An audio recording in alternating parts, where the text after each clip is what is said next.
Добродојдовте во новото издание на магазинот со Томич, 14 јули.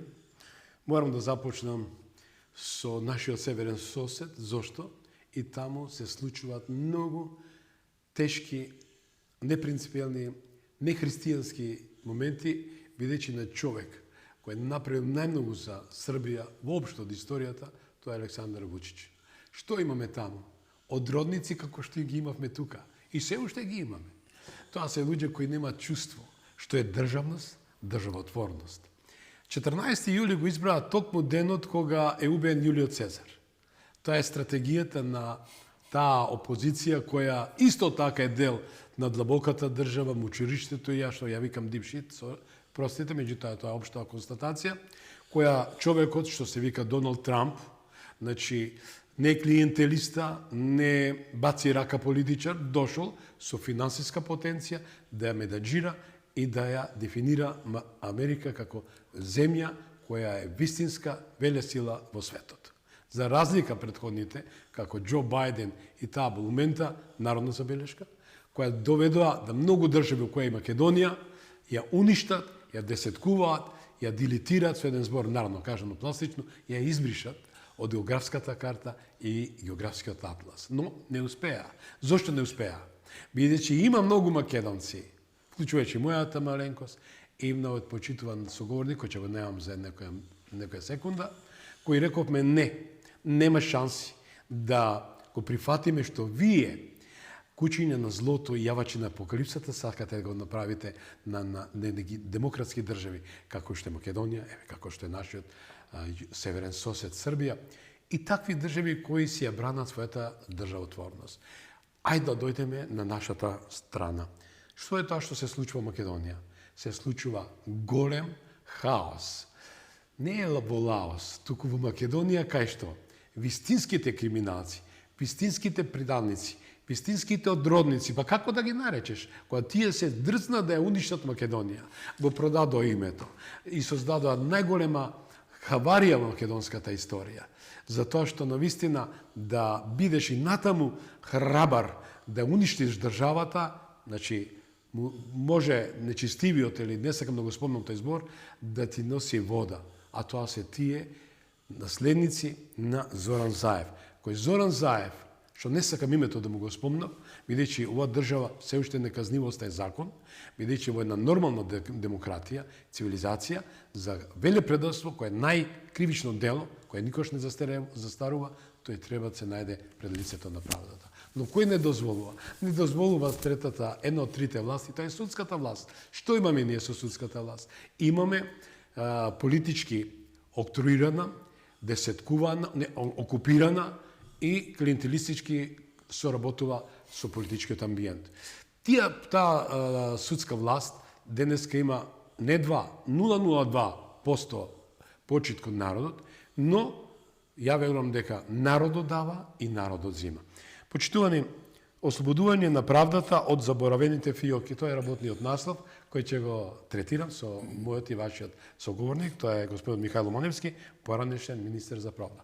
Добро вечер и добродојдовте. Добро вечер, благодарам што ме поканивте. Че си задоволство со оглед дека вие сте најингерентен министре со кого вечерва би дискутирале на многу силна, суптилна тема, врзана за нашиот судски систем, кој натаму се повеќе како метастаза и се дивергира, односно се инкорпорира во сите процеси на корпусот држава. Ако ми дозволите, со оглед дека само да дадам еден малце, уште само неколку насоки, македонскиот правосуден систем долго време беше заробен. Судиите, обвинителите кои требаше да бидат гарант на правдата, стана дел од криминалната мрежа. Но дали конечно е дојдено времето кога правдата ќе биде ослободена од заборавените фиоки? Како што го најавив мојот гостин, господинот министер за правда, господин Михајло Маневски, човек кој ги знае механизмите на правосудниот систем, но и неговите најголемите слабости. Почитувани, дали ВМРО ДПМН ќе спроведе ветене темелни реформи? Дали независното судство е можна реалност или само убава илузија? Кој ќе одговара за неправдите што се правеа со децени? Како да се искорени политичкиот притисок врз судството? Ова се жешките теми. Затоа ќе замолам режијата, а вечерва со нас е Кристина Томич, мојот главен продуцент и креатор на оваа програма, Иван Алексова и Владимир, нема да ми замери, тој е еден од нашите главни кариатиди и столбови во телевизија Вистел. Му благодарам што вечерва е со нас. Ќе побараме джингл и се враќаме во студиото и официјално ја започнуваме емисијата. Останете со нас.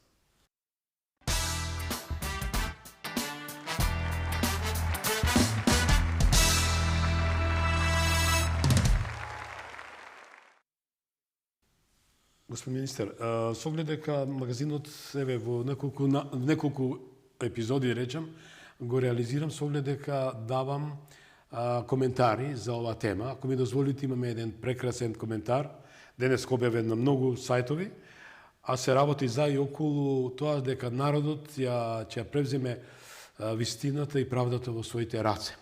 Му благодарам на Владимир Перчуклиев кој убаво го артикулира. Одиме со коментарот и се враќаме во студиото.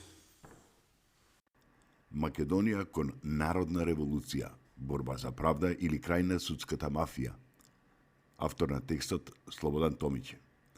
Најновите изјави на премиерот Христијан Мицкоски, во кои најавува масовни протести доколку членовите на Судскиот совет не се повлечат по изгласаната недоверба во собранието, отвараат прашање. Дали е ова почеток на длабоки реформи во правосудството или народен бунт против организирана банда што со години го уништува системот?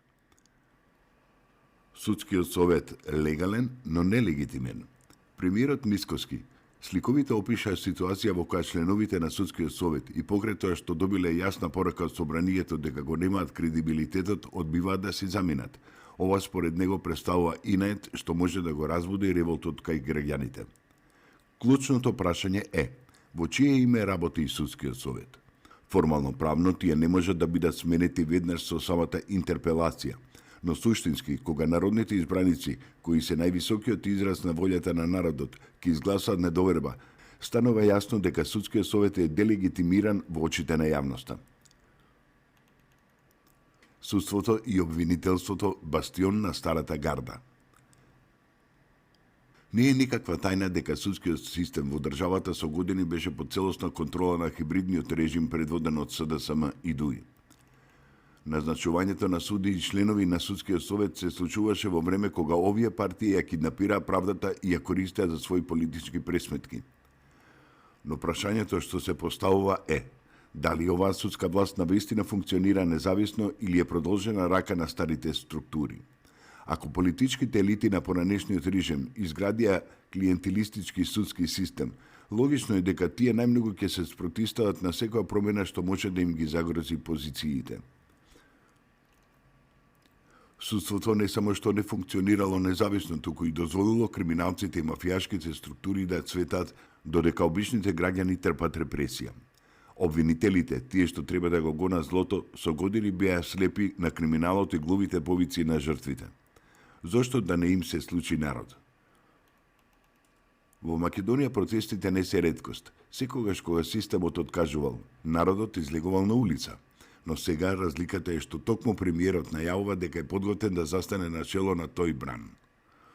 Ова е повеќе од предупредување. Тоа е порака дека народот веќе не е подготвен да трпи неказнивост.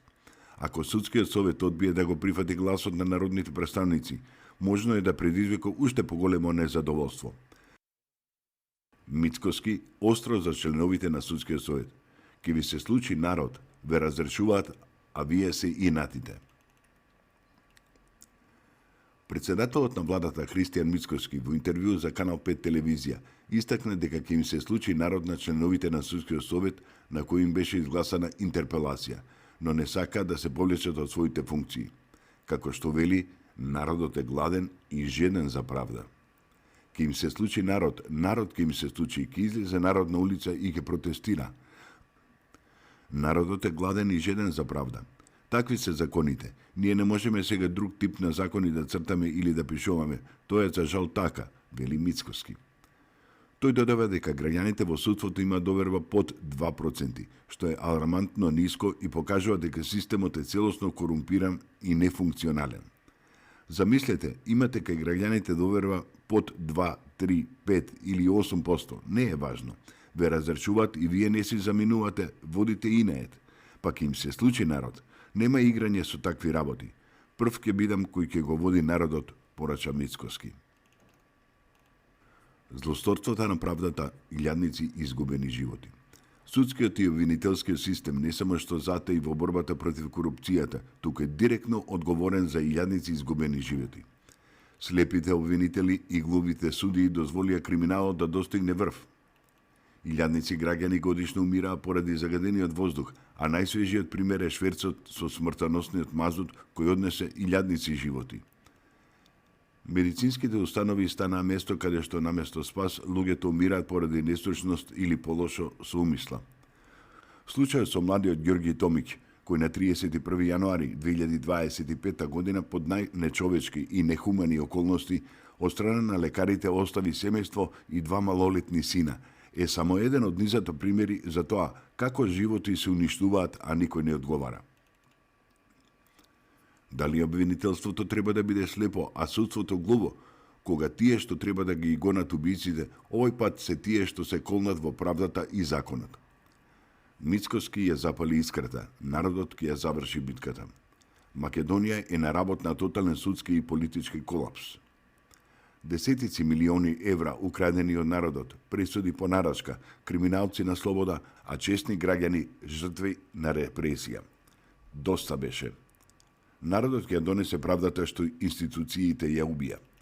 Нема веќе бегање, нема засолништа за корумпираните суди, обвинители и судскиот совет. Тие не се судии, тие се измеѓари на криминалната банда на СДСМ и ДУИ. Судскиот систем пред колапс или пред прочистување. Ова е историски момент. Или ќе продолжи владењето на судската мафија, или конечно ќе се случи долго очекуваното прочистување. Кој ќе падне, мафијата или Македонија? Одговорот ќе го даде улицата.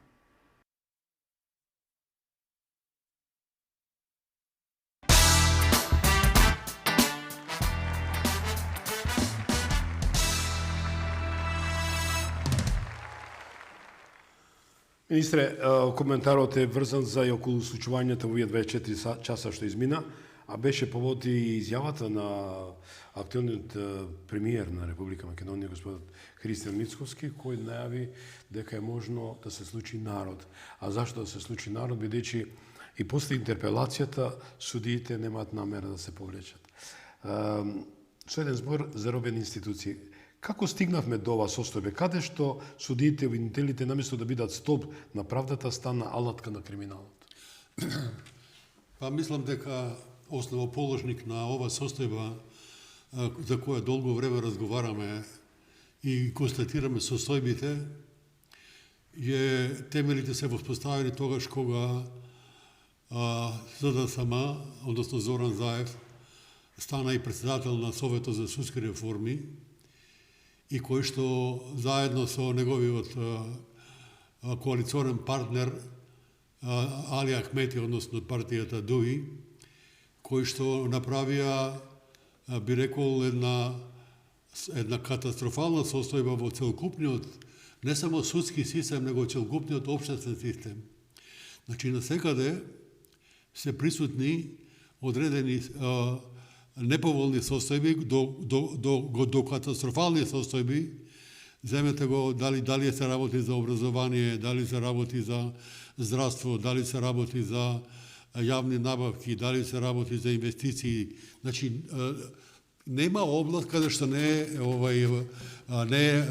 е направен одреден вид на тежок упад на системот во функцијата на институциите и во функцијата на органите.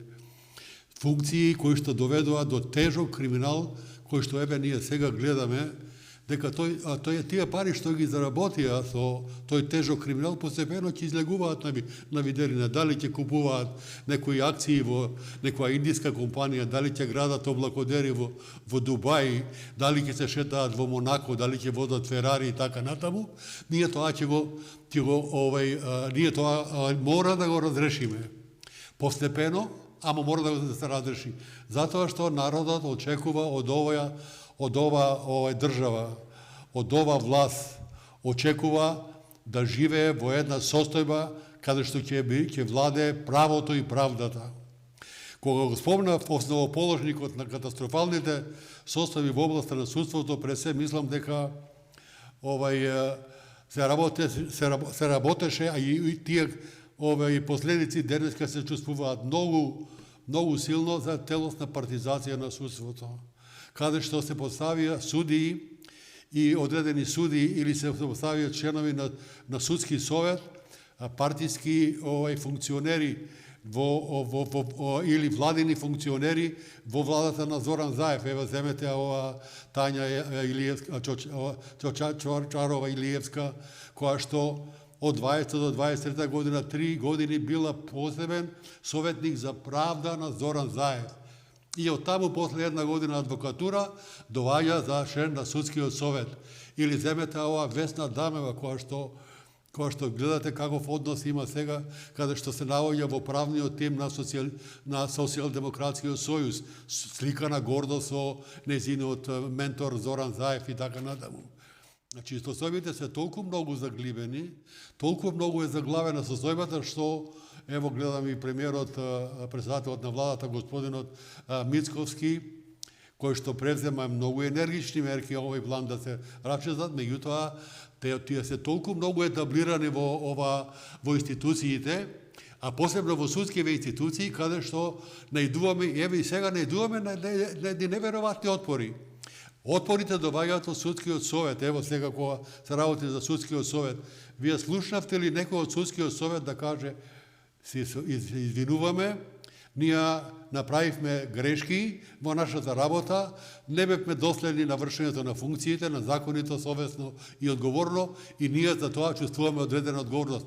Такво нешто слушнавте од судскиот совет? Што се должи тоа? Ништо.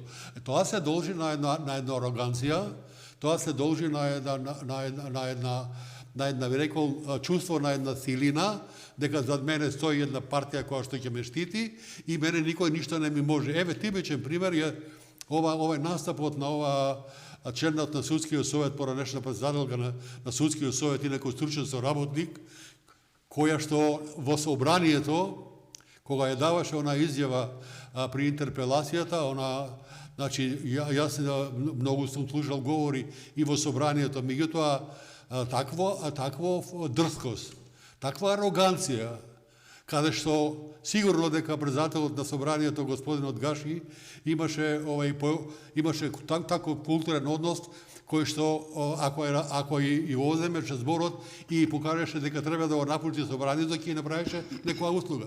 Меѓутоа, откаде ги црпат тие сили? Сега откаде ги црпат тие сили да имаат еден ваков однос кога веќе цел народ брои, нема каде не се говори. Ако едногласно пратениците во собранието рекоа дека интерпелациите се основани и им изгласаа недоверба на овие членови на судскиот совет, и вие од друга страна слушате, ние нема да си дадеме оставка. Каде е тука моралот? Има ли тука доблест? Има ли тука некоја гаранција на човечност, на одговорност, ако не према својот ближен, према најблискиот, према граѓанинот, према комшијата? Има ли таков некаков однос кај тие луѓе?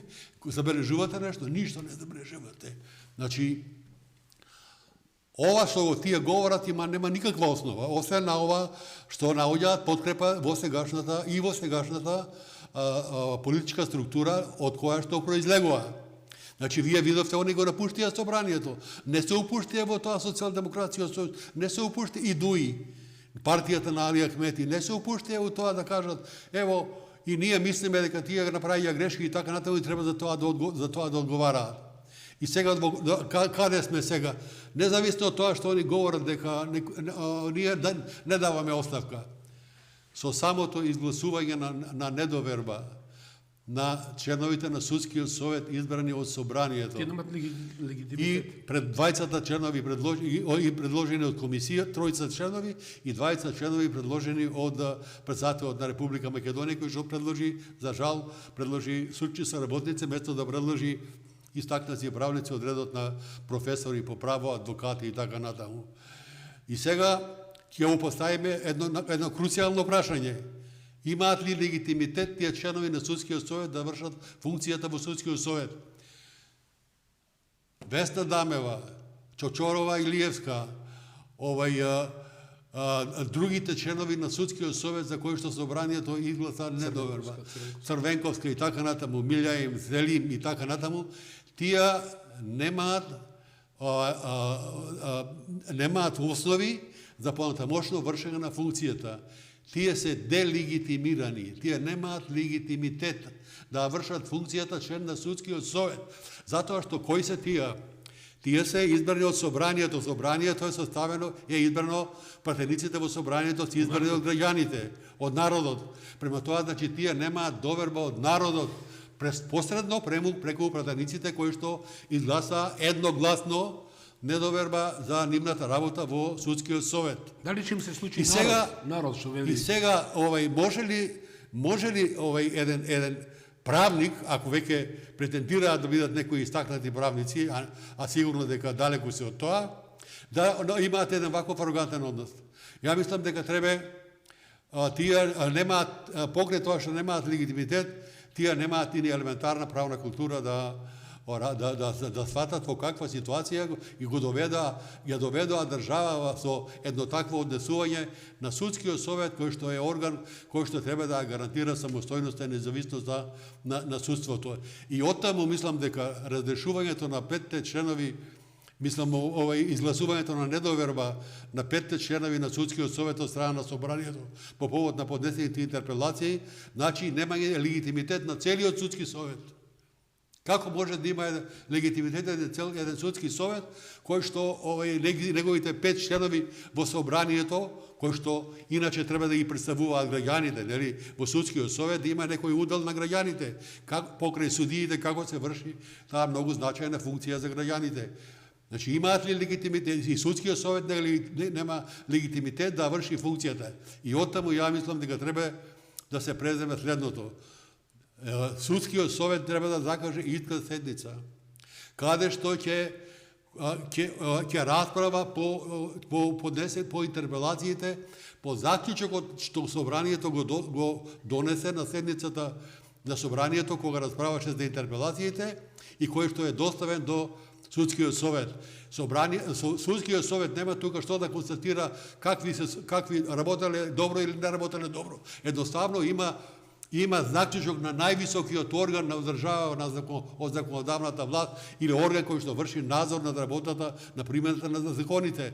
Према тоа судскиот совет ќе констатира дека овие членови на судскиот совет немаат легитимитет за вршење на функцијата и на нив им престанува функцијата член на судскиот совет. Втора работа што треба да направи судскиот совет.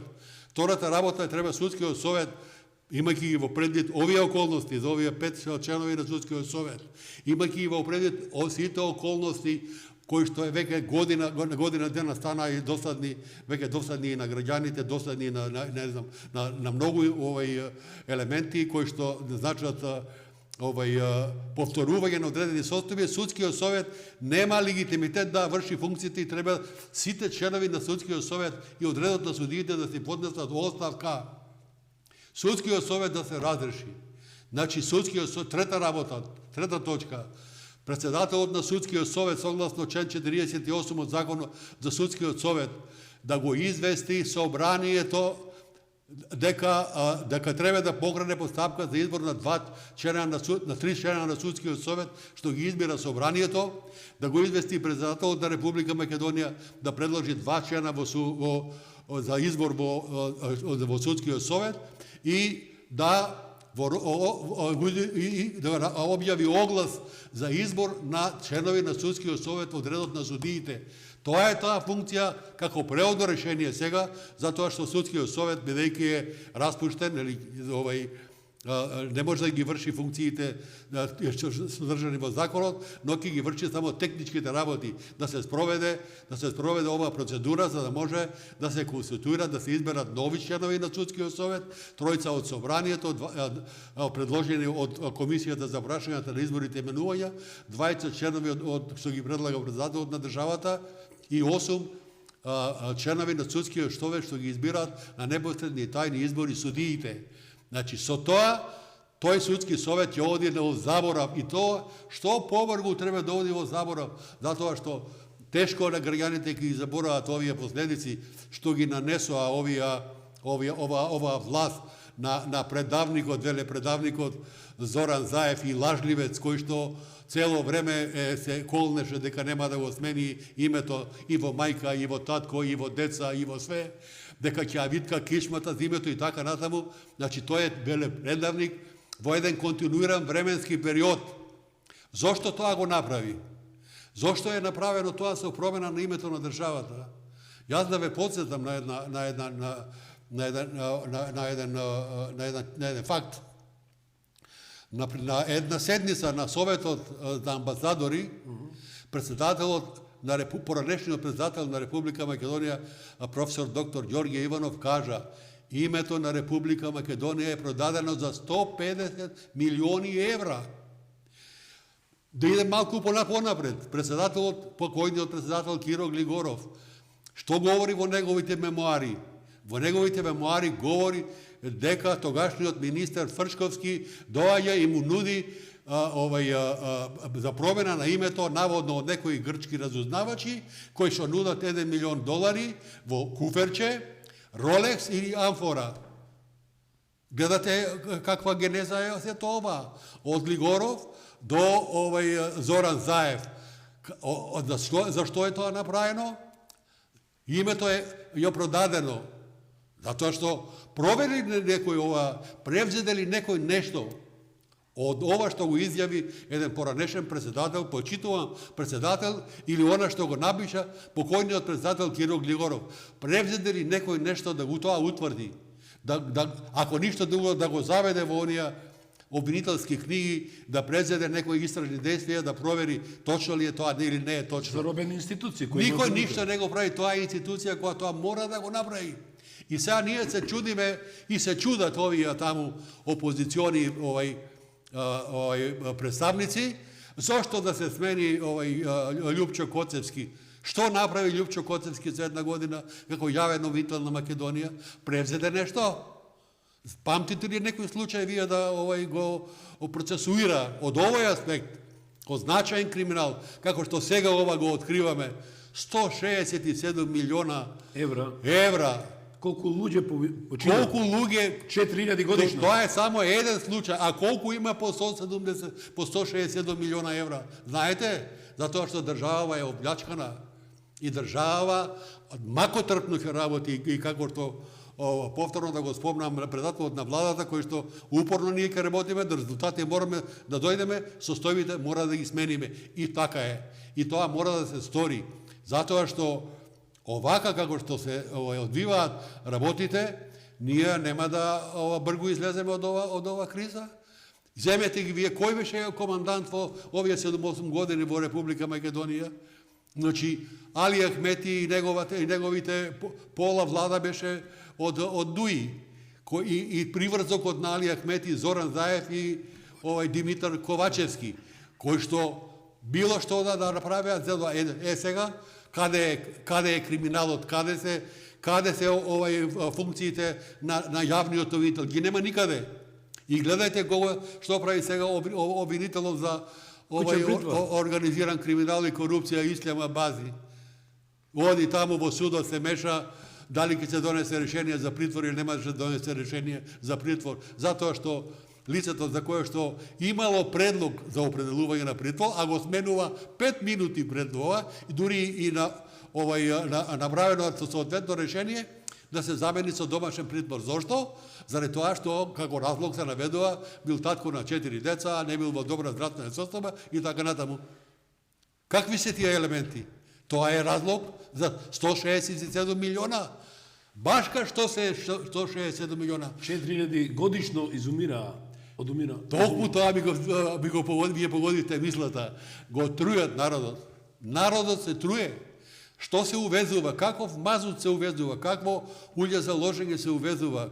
Какви нафтени деривати се увезуваат? Колку тони честички падна во воздухот, падна на земјата, ја загадија земјата, ја загадија водата и ние сега ќе јадеме крумичиња, лукчиња и така натаму. Ама ние видите од 4000, ама дај Боже да не биде 4000, ама колку ќе бидат утре? Ако е ова неспорна состојба, кога очигледно се црпат, значи најлошите производи од рафинериите, отпад, мазут кој што е за отпад, а не да се плаќа како прва класа, а парите стави ги у джеб, купува мерцедеси, купува други коли, прави купува оружје и така натаму. Видите, само еден случај што покажува, а не е еден. Има 1001. Ќе ги откриеме сите, ја мислам ќе ги откриеме сите. Онкологија. Онкологија, секаде, земете јавни набавки, немате јавна набавка, каде што има нешто чисто у таа јавна набавка. Гледате какви ситуации се случуваат. И затоа го сменија кривичниот законник преку ноќ. Да се ослободат, да се спасат од... Да се спасат од одговорност. Имаме ли шансе, Мицковски со својот тим, 50 и колку има, 58 пратеднички места, така? Исправете ме. Да.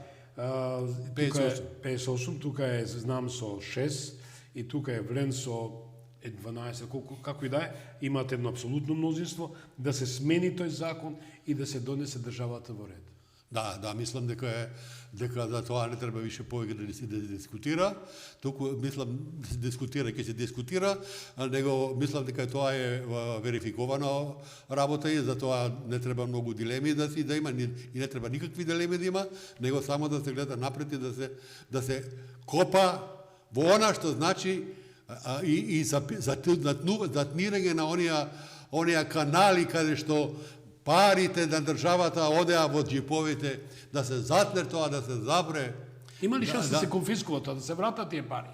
Токму тоа. Јас мислам и дека и во овој случај сега, и во сите други случаеви, прво што треба да се направи, тоа е да се донесе решение за забрана на отуѓување на имотот, за заплена, да може да се обезбеди тој имот да не се оттуѓува додека трае постапката, заради тоа што тој имот мора да биде предмет на конфискација. Има и проширена конфискација, каде што вие ќе видите дека луѓе кои што има некоја скромна платичка, а покажува не знам какви трошења, од каде му се тие средства. Хациенди. Го прашували некои хациенди, возила, луди и така натаму. Мислам дека исправени сме ние како друштво, како држава, како граѓани и не само што исправени сме заради тоа што сме многу загрижени за тоа да ова состојба вака не може да оди. Ова сите го чувствуваме ние. И го чувствувавме и вчера, го чувствуваме и денес, ќе го чувствуваме и утре, ако не се ова надмине. А јас се надевам дека ќе се надмине. И затоа се овие отпори сега што доаѓаат, да се остават овие партиски послушници инсталирани и во судството, и во јавното обвинителство, и во судскиот совет, и во обвинителскиот совет. Во обвинителскиот совет има еден член на обвинителскиот совет избран 23 година, поранешен јавен обвинител од Гевгелија, кој што е разрешен у 2009 година, во мое време, разрешање заради нестручно и несовршена функцијата. Тој е сега член на Совет на јавни обвинители. Замислите до каде е дојдено. И сега ова функција што се реализира, значи оди тешко, оти инсталации имаат секаде и тие инсталации жилово се држат, ама имаат и подршка од овие кои што само навидум ќе се заложуваат за правна држава и владењето на правото, а уствари нив тоа не им одговара за тоа што и тие самите, повеќе мина од тие самите, се длабоко заглибени во криминал. Тие се штитат самите себе си. Дали заслужуваме како држава да ни дојде американски амбасадор кај да рече: слушајте, терајте си работата како што ја терате, се однесува за уставните суди, уставниот суд, а вие, се мислим на Али Ахмет и дружината, не смеете да се мешате во улугата и задачите и работата на уставниот суд.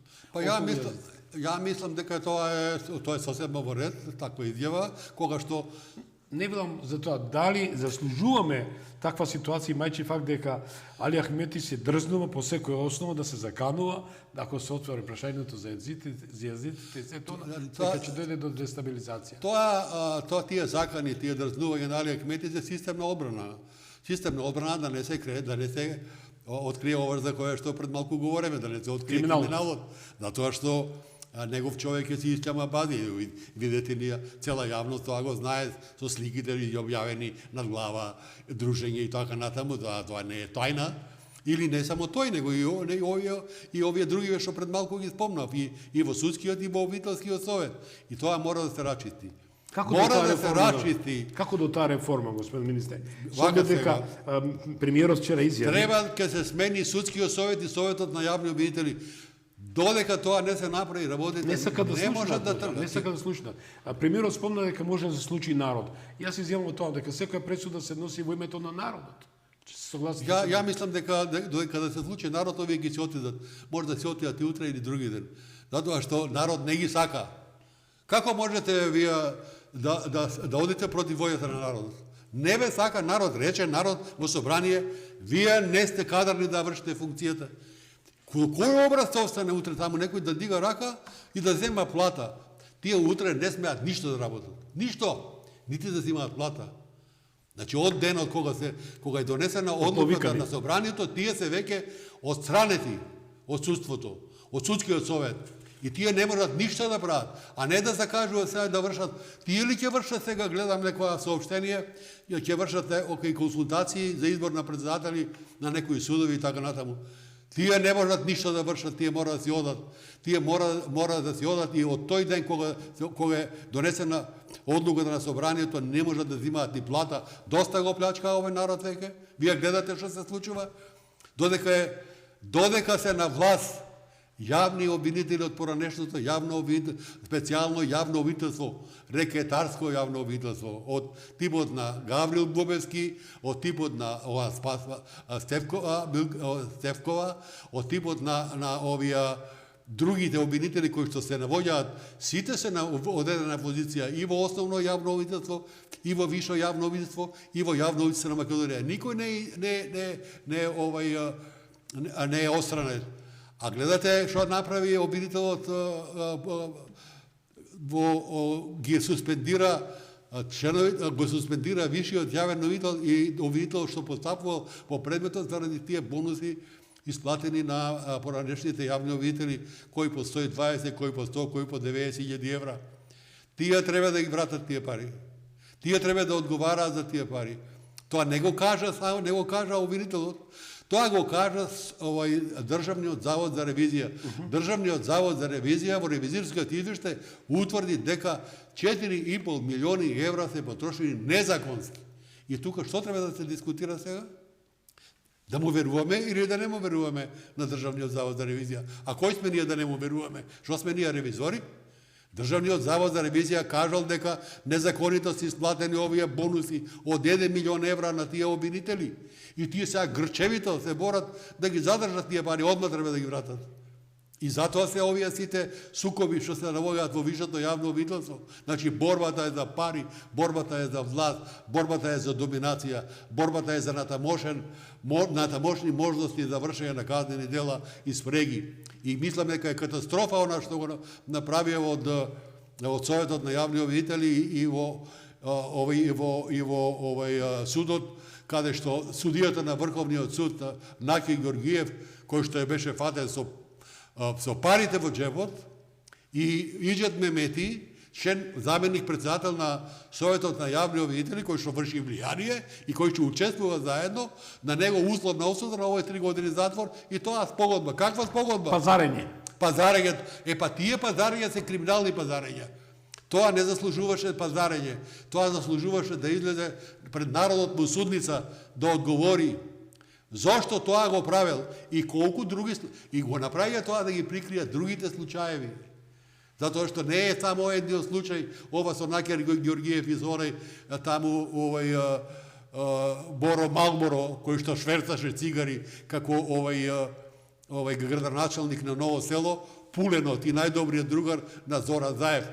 Значи, гледате, сега кој ќе се вака малку расчланите, како мислите доваѓаат, како состојбите ве присилуваат да одредени состојби кои што ги гледате, да не само да револтираат, него мобилизираат, да не се тоа повторува и да одат пречи.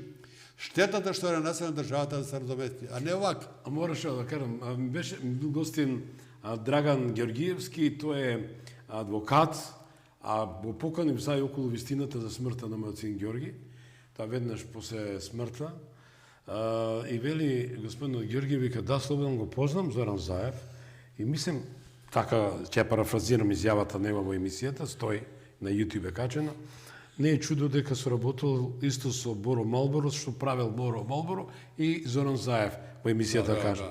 Значи, таму беше таа близкост. Ако ми дозволите, да се земам за право почитувани, за и околу смртта на мојот син, официјално поднесов кривична прижба против сторителите за неговата смрт и еве го повикувам, господинот Бубевски го спомна, господин министер, да ја покаже во вистинска светлост, ја му верувам, и да се покаже дека сепак обвинителството ќе покрене вистинска иницијатива и да се казна сторителите за овој млад човек кој замина на 41 година. Не по своја вина, не се по Божја волја, туку по злосторството на тие што му го одзема животот.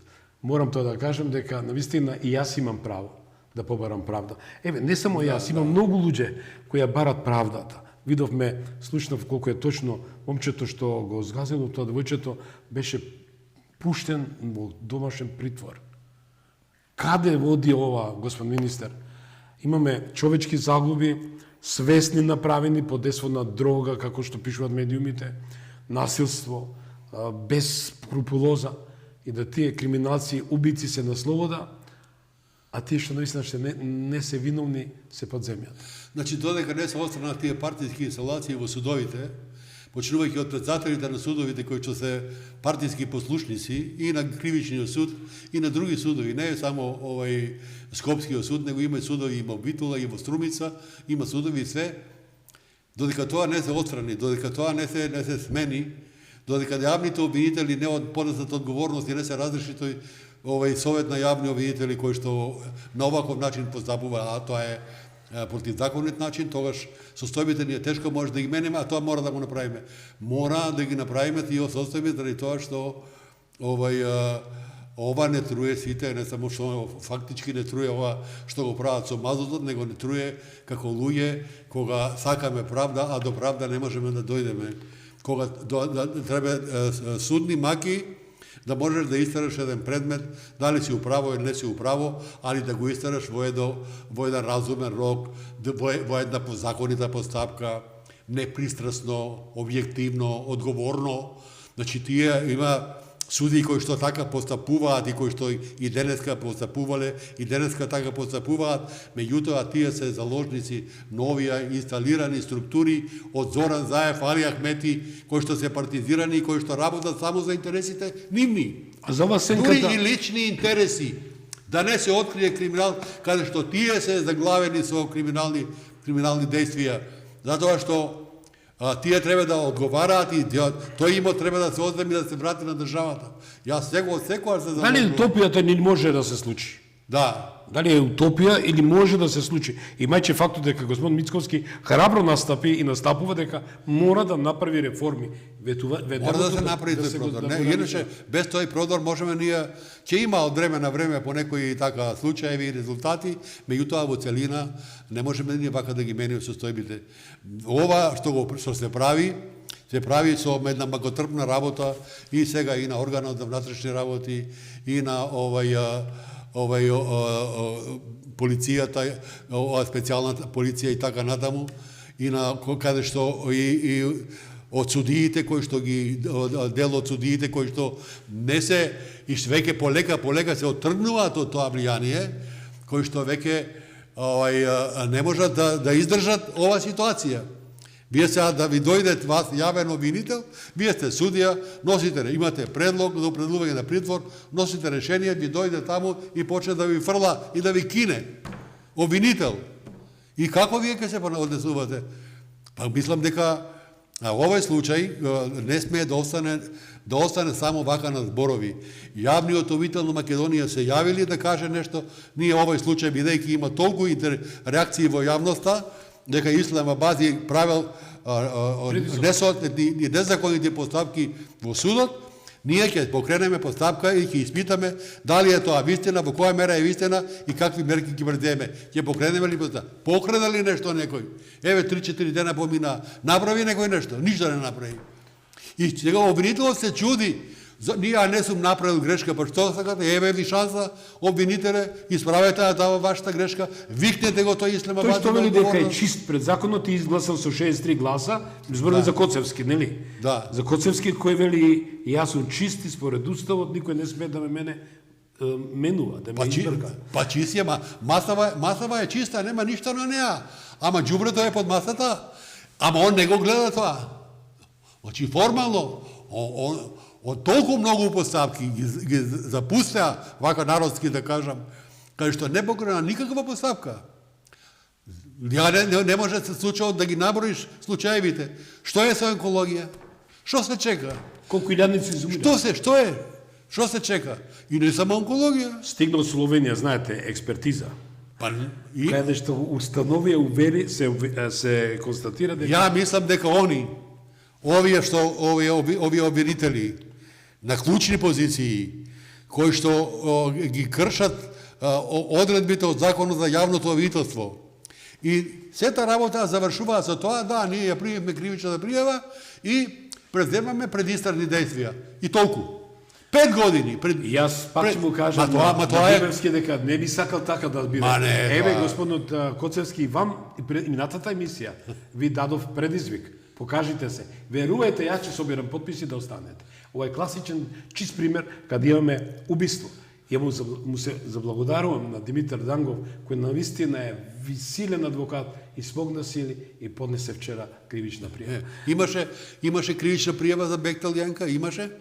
Што презедува? Има некој резултат, чуде некој нешто.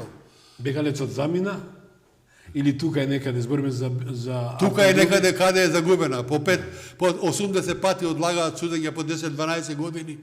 И тоа застарева делата. Колку дела застареа? Зошто го изменија кривичниот законник? Да се спасат, да си ја спасат кожичката. И ставија раката со европско знаменце за 24 сата изменија закон, 5 пати намалија казна. Колку е тоа дрско да седнеш Ма како тоа е криминалец? за одговорност. Ја не знам зошто не ја зедаа на одговорност таа Мадиќ, како се викаше, Врамовска Мадиќ, која што се јави како овој застапник на законот и покрај тоа што имаше таму министер за правда, заменик министер за правда нема такви ингеренции.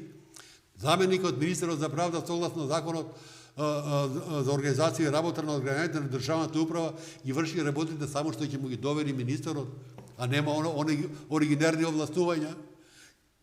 И Артан Груби, и како член на комисијата, и порано како председател на комисијата, за 24 сата европско знаменце и топ. И јас многу пати сум реагирал и низ написи, и низ анализи, низ јавни настапи.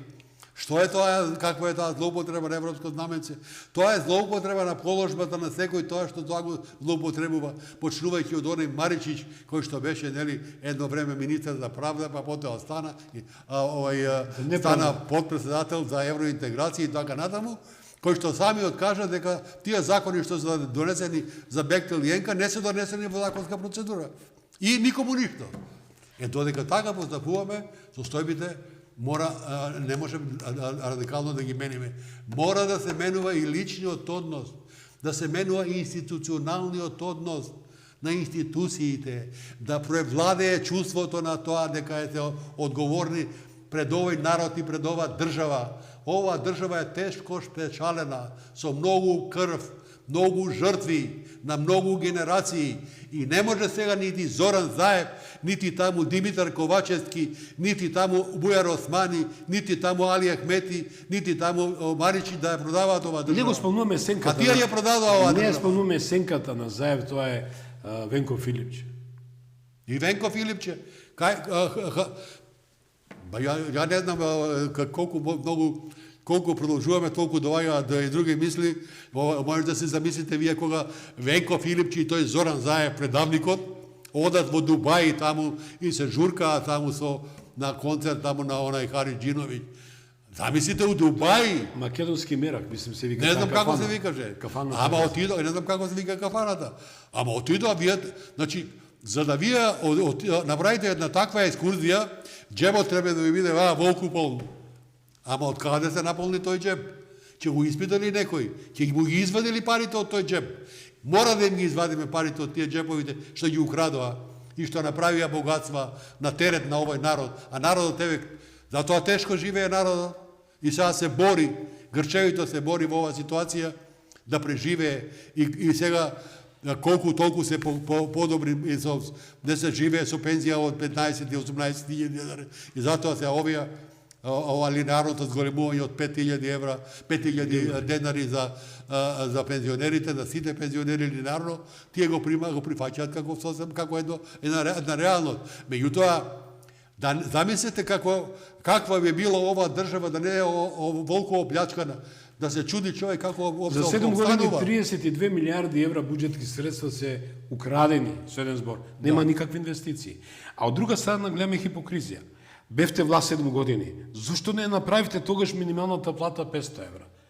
Зошто тогаш не го зголемивте стандард? Затоа што мислеа на џебовите своји, не мислеа за работниците, не мислеа за службениците, не мислеа за граѓаните. Мислеа како ќе украдат повеќе. И што повеќе ќе украдат и што повеќе ќе предадат. Од кого очекувавте вие, господине Товиќ, од онај од водно Пендаровски стево? Од како си љубави? Брука, невидена брука, председател на држава. Или земите ги овие на овој предавников Зоран Заев, како он говореше. Ние во договорот за добрососедство има неколку отворени прашања, ама ќе ги решиме за едно пиење кафе. А знаете кои беа тие прашања? Прашањето за јазикот, прашањето за заедничката историја, прашањето за македонскиот идентитет, македонската култура. И за едно пиење кафе тоа се прави. Кој го прави тоа за едно пиење кафе? И зошто го прави тоа? Зошто? Значи, предходната влада на Груевски не знаеше да ги прифати тие три приработи како што бугарите сакаа и да ги потпише тој договор. А овој одма го прифати. Зошто? По истите стапки на Лјупчо Гергиевски, кој го потпише декларацијата 99, му ги отвори портите, а овој ги абсолвира. Не само тоа, во контекст на сите овие работи, дека веќе ние реализираме оваа емисија, официјално Софија рече нема шанси за коридорот ОСУ. Пазите, внимавајте, втора под сила и тежина на НАТО, безбедноста е коридорот ОСУ. Македонската влада дава се од себе да тоа помине, официјално денеска Софија рече нема шанси. Па, господине Тоби, да ви кажам право, ова политика, ова изградена политика не е се од вчера, веќе 2-3 години е така. Нема уставни промени без признавање на правото на македонците во Бугарија. И нема признавање и ставање на бугарите во уставот додека не се извршат пресудите на Европскиот суд за човекови права. Кајде отидоа тие 200.000 македонци и господинот Мицковски пред да не го повеќе тоа прашањето. И сега најдоа модус операнди, ние ќе правиме тунел, ќе правиме пруга, меѓутоа сега им текна, не правиме. Знаете што е тоа? Тоа е уцена. Тоа е уцена, затоа што дали е галениче или не е галениче на Европа, они говорат, тоа го прифати владата, вашата влада го прифати, на овој Зоран Заев и на овој Ковачевски, и дека го прифатија европските земји, тоа не може да се мени. Не е точно тоа. Не е точно. Која земја, и сега кога на оваа тема, колку лесно некогаш и кога настапуваат некои представници од таа Европска комисија, ги гледаме стално на екраните, постојано се љубат, се грлат, меѓутоа кога дојде таа Марта Коска за еврокомисар, првата работа знаете што и беше? Промена на уставот, на Бугарија, ни повеќе ни помалку. Па кој не го знае тоа да го каже? А да и текне, јас сум како дете, таа е Словенка, нели? Јас сум како дете, како ученик, некаде 49-48 година, каде што како деца не носеа да протестираме, животот го даваме, трст не го даваме. Така. Се сеќавате вие зона А, зона Б. Вие сте помлад од мене, ама јас се сеќавам, затоа јас сум модел. И сега, ама таа Марта Коска, Словенката, заборава дека оваа држава има темели. Ова држава има култура, има писменост, носителите на писменост се од оваа држава. Што рече пред 3-4 години господинот Владимир Путин? Писменоста во Русија дојде од Македонија. Тачно. И што тоа не го да сега да го слушаат они. Затоа што оваа земја има нешто како земја и како народ македонски исконско има нешто кое што е толку вредно, а кое што толку многу сакаат да го растурат. Ама нема да го растурат. Боде очи, ти го не можеш да го боде очи, затоа во финале сакам да прашам со оглед дека го нарекувам Доналд Трамп, за кого повеќе пат ама со почит, че спомнам дека еден од единствените медиуми новинари сме јас и телевизија Вистел му дадовме поддршка. Го нарекувам и таџија, го нарекува трансекционен политичар. Го обвинуваат премиерот Мицковски зошто му даде поддршка, зошто се приклони кон нашиот стратешки партнер, тоа е САД. И е вашиот коментар, како делувате? Господин Стево Пендаровски напишав еден коментар веднаш дека не требаше така да реагира, бидејќи видовме дека почитуваната фон дер Лајен го нарече така и веднаш симпатизерите и припадниците на Сорос и длабоката држава треба да одработат, да ги исправат, да ги оправдат парите. Тоа се големи милиони. За начинот едно друго прашање, јас имам многу информации околу тоа, меѓутоа зошто господинот Мицковски ја држи оваа политика? Пред се господинот Мицковски ја држи политика на народот. Значи тој постапува така како што народот на Македонија бара. Така е. Така постапува. И од тоа нема да отстапи и не треба да отстапи. Затоа што секоја отстапување би значило катастрофа и пропаст на оваа држава, да се разбереме, мора да работи отворено да им гледаме. Зошто сега се приклонил кон стратегија, кон нашиот стратешки партнер Соединетите американски држави? А со кого да се дружи? Со кого да поддржува? Не се откажува од Европската. Не се откажува, но од Европската унија, од дипломат, така наречени офицери, кои ти барат промена на име, уставни промени, ред други работи. Која таа сигурност даваш на апликантот кој 20 години седи и чекална? Тој Македонија. Па што не бара таа Европска комисија и Урсула фон дер Лајен барање на промена на уставот на Албанија да ги внесат бугарите. Нели сега таму има 7.000 наводно бугари, ама има пописот има. Зошто не ги внесат? Зошто не го ставаат тоа како услов? И не само тоа. Има ли една држава чиста, мислам етнички чиста, во Европа, каде во Германија, што колку милиона има турци, колку има ова, колку има она. Имаат ли тие право на образование? Имаат ли ова? Нема. Колку има германци, колку има маđари во Румунија? Или има дворот ми е има ли чиста држава? Ама само Бугарија и Грција се чисти држави, таму има само Грција и ништо друго, во Бугарија има само бугари и ништо друго. Нема македонци нити во Бугарија, нити во Грција. Заборавија и Пиринска Македонија и Егејска Македонија, каде 48 година англиските пилоти со напалм болби ги палеа селата, ги протераа 38.000 деца и не знам колку луѓе испоубија таму. За кого и за што? И за тоа сега, еве сега беше, пред неколку дена годишнина, 5 март, мислам дека беше, каде што почнаа бомбардирањата на англиската авиација на селата и градовите во Пиринска Македонија со напалм бомби. Мислите Егејска Македонија? На голо рако население, на деца без боси, без опинци едно до друго, од глава до глава, му фрлате вие напалм бомби.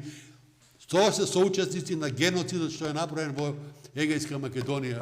Како што се направи и тако и во Пиринска Македонија, каде отидоа 200.000. И тука имаме 200.000 македонци, каде отидоа 200.000. Етнички геноциди имаме и тука. Па ја 2099 година има 5 општини во Бугарија каде што едно време регистрираа една организација, 5 општини во изборите локални што се спроведоа имаа кметови и градоначалници македонци.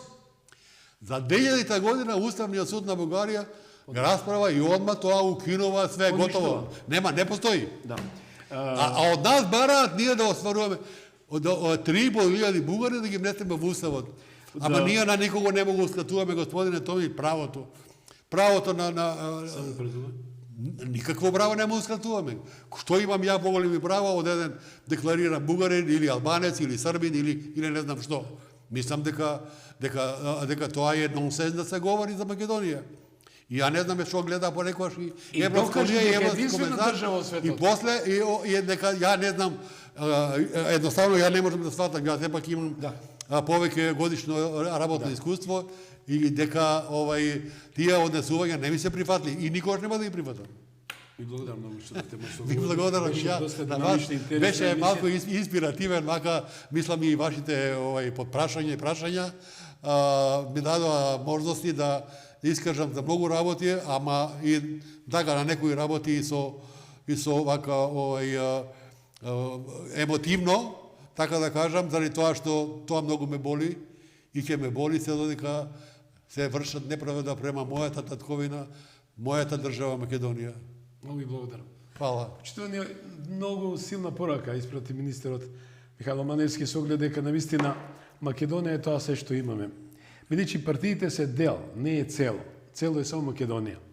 Еве во ова вечер навистина интересна емисија, интересна тема, рековме дека ослободување на правдата од заборавените фиоки и пораката дека дали ќе се случи народ на Македонија после сите овие дрскости и нехумани и нечовечки однесувања на членовите на Судскиот совет, обвинителствата и се она што ни се случува во изминатите децени, дека Македонија не е држава која навистина е пример, да речеме, каде што ќе превладува законот.